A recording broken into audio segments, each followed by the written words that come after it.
Bonjour à tous et mes meilleurs vœux pour 2020, c'est ma première vidéo de l'année et elle sera consacrée à la guarana suite à mon article paru dans le magazine Alternative Bien-être de janvier 2020. Donc la guarana, elle est parfois surnommée l'œil de l'Amazonie et pour cause, puisque c'est une petite graine comme ça, toute rouge, et quand on l'épluche, c'est tout blanc avec un petit rond noir et sensiblement pareil un œil, et donc d'où ce surnom. Donc c'est une liane qui pousse en Amazonie, donc l'Amérique latine, c'est originaire du Brésil et du Venezuela et elle est domestiquée depuis plus de 500 ans par les Indiens Satéré Maoué qui lui vouent carrément un culte là-bas et qui en Occident est considéré comme un super aliment. Alors pourquoi ? Puisqu'en fait la guarana c'est une plante qui renferme un alcaloïde qui est bien connu, c'est la caféine. Elle en renferme à hauteur de 6%. Donc la caféine, vous savez, elle est contenue dans le café, mais aussi dans le thé sous le nom de théine et dans le maté sous le nom de matéine. Elle libère sa caféine plus lentement que le café, ce qui la rend plus intéressante que celui-ci. Et du coup, c'est une plante qui va augmenter la mémoire, qui va améliorer l'humeur, qui va permettre de booster vos performances physiques, cognitives et de réduire le stress psychologique. Donc une plante dont beaucoup de gens ont besoin. C'est également une plante qui a la propriété d'augmenter votre métabolisme de base, donc qui va permettre de brûler les graisses plus facilement au repos que sans cette plante.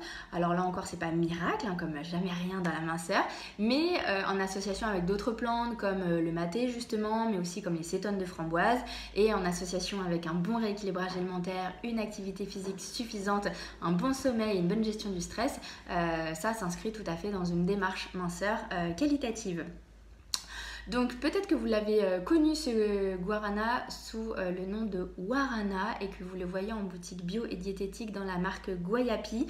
Donc Guayapi c'est une entreprise française qui œuvre et qui milite pour que justement les savoirs ancestraux et traditionnels de ces Indiens Satéré Maoué soient puissent perdurer en fait, et du coup ils ont un partenariat avec eux très éthique pour faire en sorte qu'ils puissent vivre correctement de leur culture et ce guarana, donc ce guarana c'est l'appellation pour un guarana plus qualitatif, plus haut de gamme, qui est dans des conditions, qui est produit dans des conditions écologiques et éthiques qui soient saines.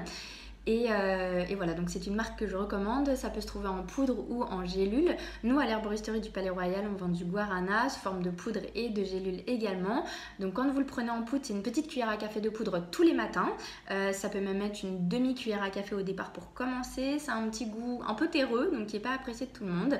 Mais vous le prenez en mini-shot, vous le diluez dans un tout petit peu d'eau ou un petit jus et hop, vous l'avalez d'une traite.